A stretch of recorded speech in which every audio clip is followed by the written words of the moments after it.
Today on Blue 58, it's almost never a bad idea to take an offensive lineman. It's one of the most body-heavy positions on a football team's roster, and if the Packers want to go in that direction in this year's draft, there are a lot of interesting options, especially in the interior.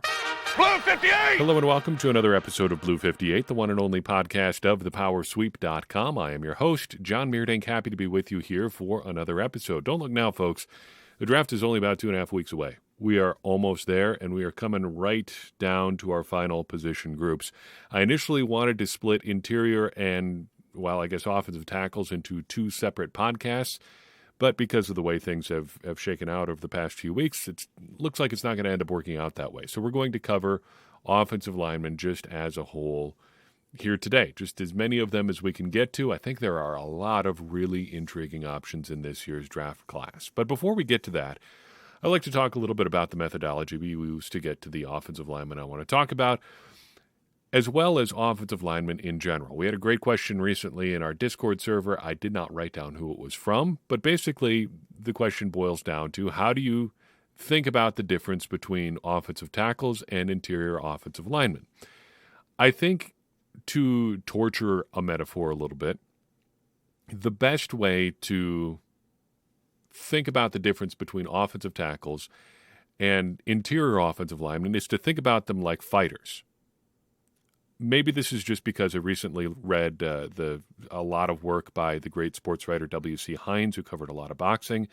But I've been thinking a lot about fighting styles recently. He wrote a lot about boxing, about how different guys approached fights in different ways, different techniques they used, what made one fighter succeed in a way that another guy couldn't. And I think a lot of that applies to offensive linemen, especially because they're playing vastly different positions. But I think generally the difference between exterior offensive linemen, offensive tackles, and guards and centers is kind of a fighting style. If you think about fighters, maybe think about MMA fighters, there are guys who succeed in different ways. Some guys are punchers. They want to stand, they want to be on their feet, and they want to be able to basically attack you from distance with their length. You know, you've got a long wingspan, you're going to be able to punch from a ways away. You can kick a guy from farther away. They want to keep you at an arm's length. That's their strength. There are other guys that want to take the fight to the ground. They want to get you on the ground. They want to wrestle you, for lack of a better term. Your jiu-jitsu fighters do things like that. They want to get you in holds and submissions and things like that. They don't want to pound you physically into submission. They want to, grab you and hold you, put you in an uncomfortable situation. I think that is very similar to the difference between tackles and interior offensive linemen. Tackles are working in space. They want to keep you out in space as much as possible. In fact, if you watch a good offensive tackle, the best block he often throws is the one that he really doesn't have to throw at all. If an edge rusher is coming up the field, one of the best things that an offensive tackle can do is just continue to guide him upfield, make his route to the quarterback really, really long. Just have him run really, really long, basically run himself out of the play.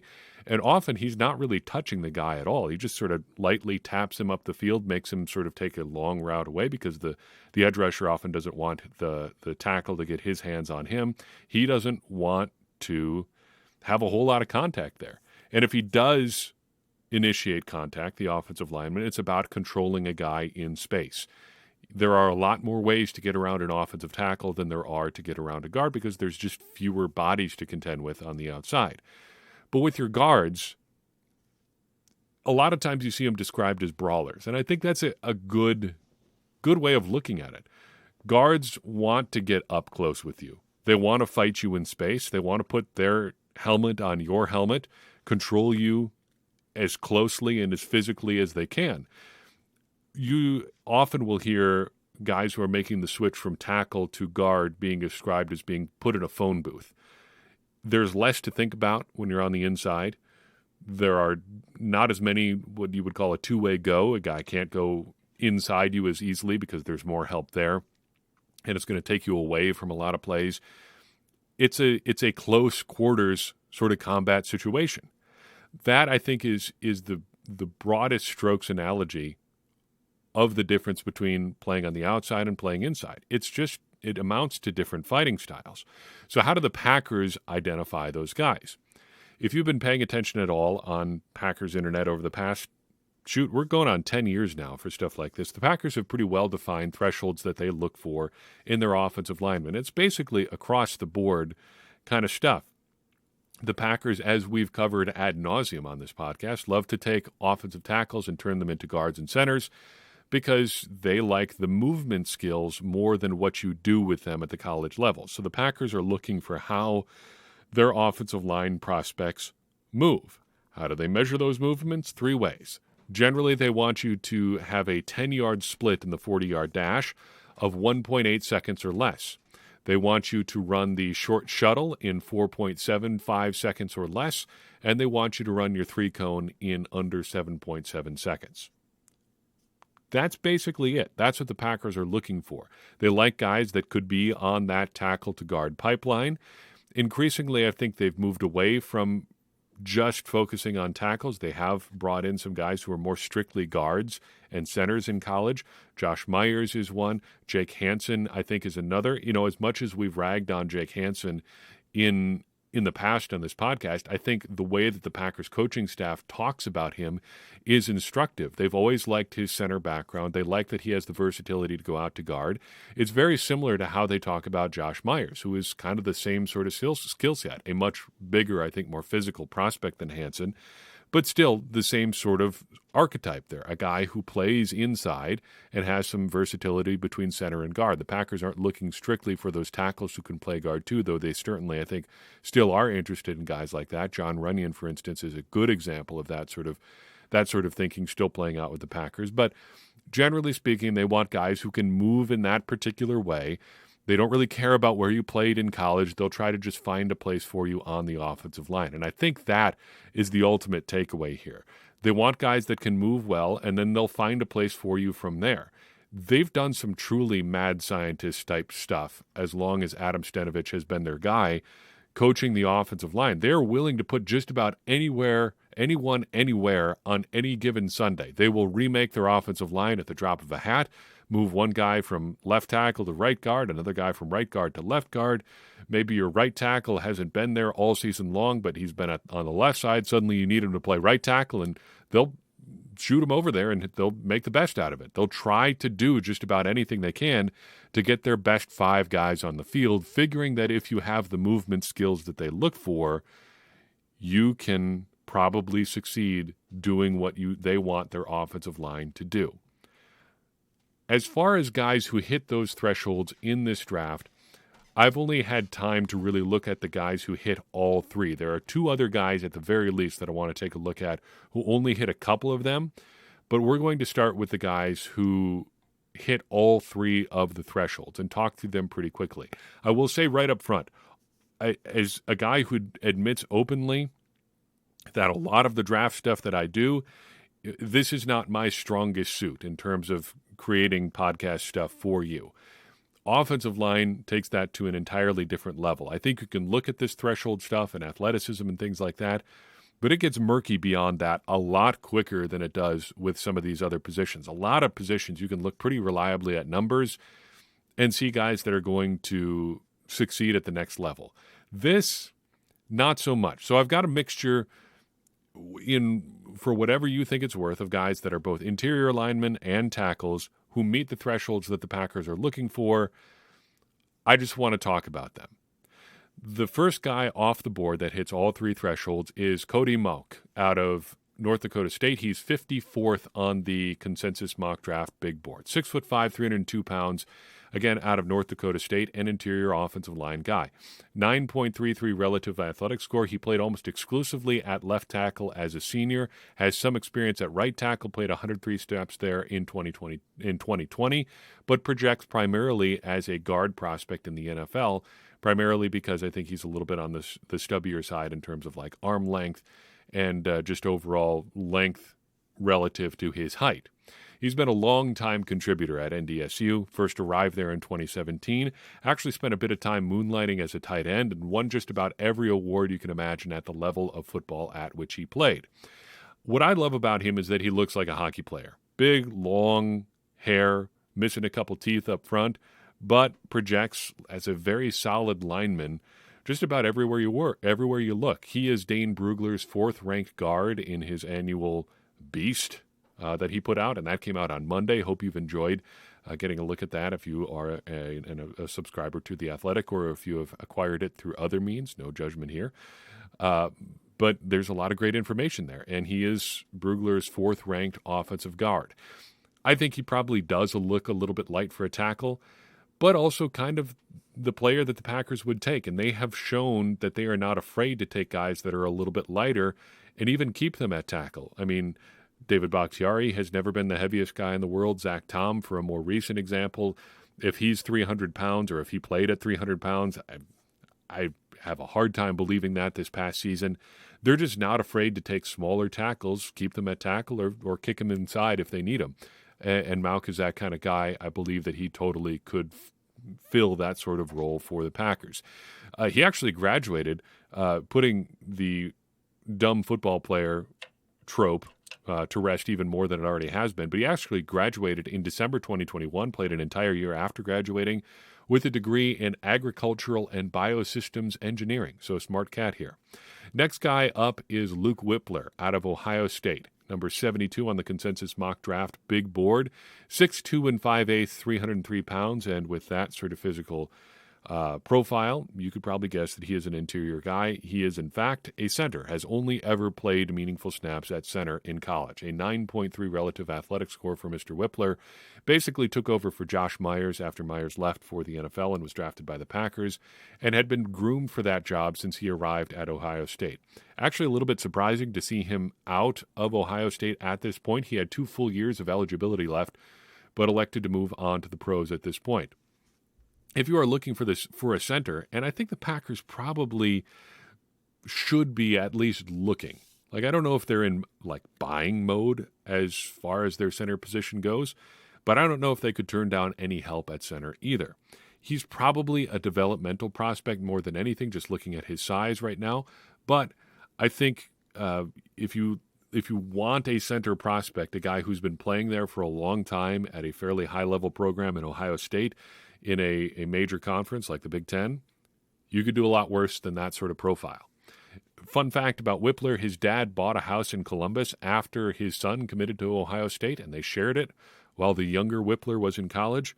You know, I didn't get up to anything crazy in college, and I love my dad. I'm not sure that's the 4 years of my life I want to spend living with my dad, or in Whippler's case, 3 years or 2 years or however many years it ended up being. Maybe he's really focused on getting to the next level and all of that, and his dad is there to help him stay on track. But if it's me, maybe we're leaving Mr. Meerdink at home, for that portion of my life. That's just me. If I was starting up my podcast and really wanted to focus on the podcast and needed dad to keep me on track, well, maybe that's a different story. But if it's the 4 years while I'm supposed to be in college, I might make a different choice personally. Next guy up is somebody I think should be of interest to the Packers. Blake Freeland out of BYU is the 90th ranked prospect on the consensus mock draft big board. An offensive tackle through and through. 6'7" and 7/8", big tall man. 302 pounds, 9.83 relative athletic score. He played exclusively at left tackle his last year at BYU, but played a lot of right tackle before that. Long-time starter there, 41 of 44 games in college. He started, including 7 at right tackle. And I think he's of interest to the Packers because the Packers have shown a pronounced preference over the past couple of years for tall tackles.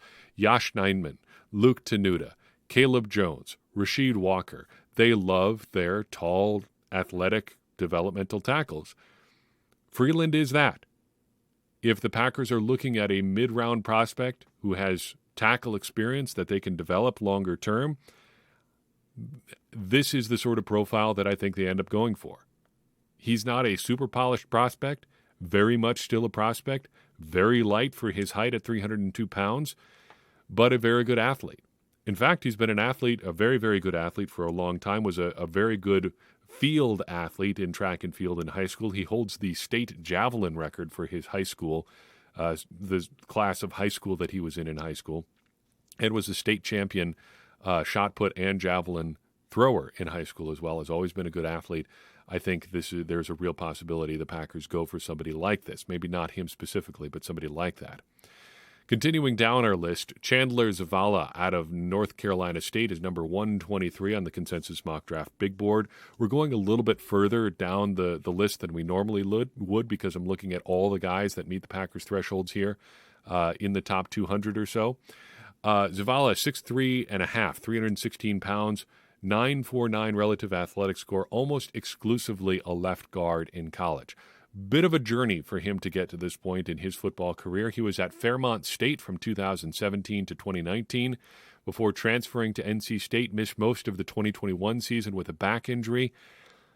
Injuries alone probably have me out of the running here for Zavala, but he does check all the boxes in terms of athleticism. It does look like he's already a bit of a reclamation project, given that he's moved around so much already. He's had these injuries. But in terms of the raw measurables, you can't do a lot better than that overall athleticism score, that size, that weight, and meeting the Packers' thresholds in terms of those movement scores. Fun fact for Mr. Zavala, his dad, Demetrio, is a chef who is a 2-time Chopped champion. That little nugget comes to you from the NC State. Oh, not from the NC State bio. That comes from Dane Brugler's Beast this week. So thanks to Mr. Brugler for getting that one out there. That is one of my favorite nuggets that I've uncovered in the draft process so far because I love Chop now and then. One of my favorite cooking shows, right up there with Iron Chef and Good Eats. There's a bonus fact for you. Next on our list is Olusegun Oluwatimi out of Michigan. 145 on the consensus draft big board. Another interior guy, and I'm not going to say his name again because I said it badly enough the first time. I think this is probably not somebody the Packers are super interested in, but he's borderline in terms of what they might look for. Does hit all of the thresholds, only a 7.84 relative athletic score overall, but a center all the way through. He, too, has had a bit of a long road to get here. He originally committed to the Air Force Academy and was there in 2017, but then transferred to Virginia and sat out 2018 as a result of the NCAA's transfer rules. Then in 2019, he played in 13 of 14 games, starting 13 games at center, playing both guard spots in the one game where he didn't start. He was also at Virginia in 2020 and 2021. Then it was a graduate transfer and played for Michigan in 2022. True blue interior offensive lineman, athletic enough where it counts. There's not a ton to recommend him other than that he played on the interior and meets the thresholds. But I think we can't ignore guys that do meet the thresholds here. Take that for whatever it's worth. Now we know a little bit about this guy and where he came from. Fun fact, one of 6 children in his family. You folks that have like way more than 2 kids just amaze me. Incredible. We've got 2, and sometimes it still feels like we're drowning only with 2. The people that have 3, 4, 5, 6 or more kids, I don't know how you do it. It's incredible. Just getting through a day, keeping all 8 of you alive if you've got 6 kids, boggles my mind sometimes. Anyway, that's his backstory, one of 6 children. Ricky Stromberg out of Arkansas is the next on our list. Prospect number 162 on the consensus big board. Another interior guy, 6'3" and 2/8, a weight of 306 pounds, relative athletic score 9.55. Another dyed-in-the-wool center, exclusively played there from 2020 through 2022 at Arkansas, played some guard prior to that. A lot of second-tier awards, so like 3rd, 4th team All-American, 2nd, 3rd team All-Conference, stuff like that. But he was a long-time starter at Arkansas. He is another center. If you think the Packers should be interested in that, this is probably a guy that you could keep an eye on day 3. He played some defensive line in high school as well as offensive line, if you're looking for a fun fact about Mr. Stromberg. Jumping back to another guy who really fits some of the things that I think the Packers are interested in. Ryan Hayes out of Michigan is prospect number 167 on the consensus mock draft big board. Another offensive tackle who has a lot of physical tools. 6'6" and 3/8, 298 pounds, a relative athletic score of 8.9. Started out as a swing tackle for the Wolverines before settling in on the left side. He was a left tackle exclusively his last year at Michigan. Not a super decorated player at Michigan, but a lot of physical tools. And I'd say you could probably argue that he's still figuring things out, being relatively new to the position. he didn't play offensive line until he got to college. And given his athleticism, he's pretty much, they've turned him loose basically from the day that he came onto campus at Michigan. But I would say he still probably is figuring this position out. And honestly, it wouldn't be all that crazy for a guy like him to maybe switch back and just become an exclusively blocking tight end. There are guys out there, or there are players who could make I think more money playing tight end in that sort of position than just trying to hack it out being like the fifth offensive lineman on a team. What if you were a Mercedes Lewis type offensive lineman instead for just a long, long time? Shoot, even a guy like Tyler Davis is lining up in that kind of role and is going to have a job as long as he can continue to block especially well. You can fill in a lot of roles on special teams with that sort of athleticism, that skill set. Hayes has that kind of athleticism. Why not give it a try at tight end? Other guys have tried that sort of thing. If the choice is between being a low-end offensive lineman and really taking a swing at being a tight end, is it really that different anyway? Anyway, Hayes, I think, fits that same sort of very tall, athletic model that the Packers have looked at recently on the offensive line, especially at tackle. It couldn't hurt to put another guy like that in the pipeline. Even if he doesn't end up panning out, somebody with that kind of athleticism, those tools, it's worth a look. In high school, Mr. Hayes played tight end, defensive line, and punted for his high school team. Didn't really play any offensive line until they decided this is probably my best chance to get a scholarship and switched over to offensive line and still ended up as the number 23 offensive tackle in his recruiting class in the entire country. That is a good reminder for me that it wasn't just a matter of, I really need to sit down and work hard and try my best and maybe I can get a scholarship to play football in college. Some people, you're just going to be behind them no matter what, no matter how hard you work, because they're just athletic freak shows. And there's nothing you could do to be more of an athletic freak show if you weren't born with crazy genes. You're not going to outwork a guy like that who just becomes a top 25 offensive tackle prospect in his recruiting class simply by deciding that he's an offensive lineman now. That's a harsh truth that I think a lot of people don't really learn until they see really elite athletes after you get out of, wherever you grew up and went to high school and stuff like that. There's no amount of working hard that can make up ground when you're dealing with that level of athleticism a lot of the times. Finally, another guy I think we should pay some attention to because of Brian Gutekunst's tendency to cluster some of his draft picks, really go back to places he's been recently. John Gaines out of UCLA, the 186th prospect on the consensus mock draft big board, 6'4", 303 pounds, 9'6" relative athletics, who are almost exclusively a guard at UCLA, does have 2 starts on his record at center, took on a progressively bigger role at UCLA after playing 1 game in 2018, basically just grew from there. I like his size as a guard. He had the top 3 cone and short shuttle times among all guards at the Combine.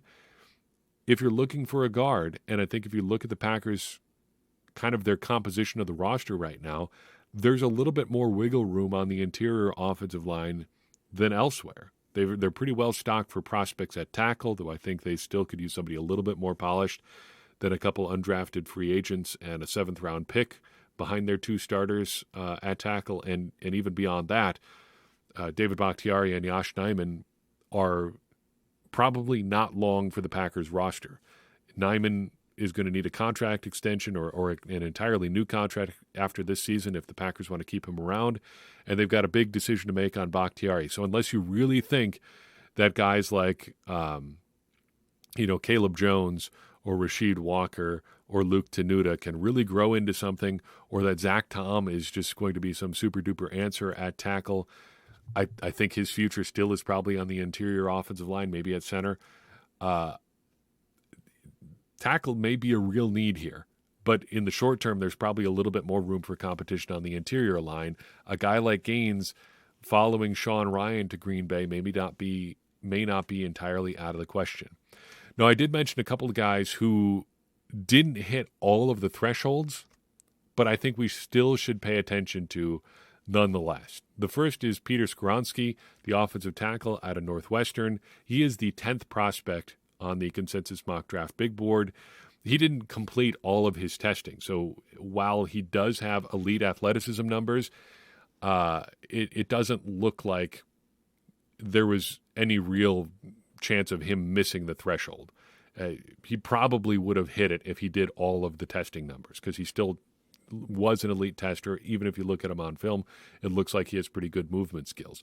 The reason that I think we should pay attention to him is because, well, if you're looking at the Packers' needs, like I said, tackle and guard are obvious needs. A lot of people think that he projects more clearly as a guard than as a tackle. If you're looking for how things piece together in terms of his fit with the Packers, talk through it a little bit.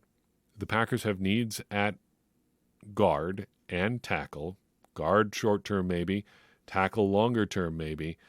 If Skoronski is projecting as a guard right now and the Packers have needs more specifically on the interior offensive line now, but could play tackle in the future, that seems like a fit that lines up for me. The same, I think, is kind of true for Darnell Wright, the offensive tackle out of Tennessee. He's the prospect number 25 on the consensus mock draft big board.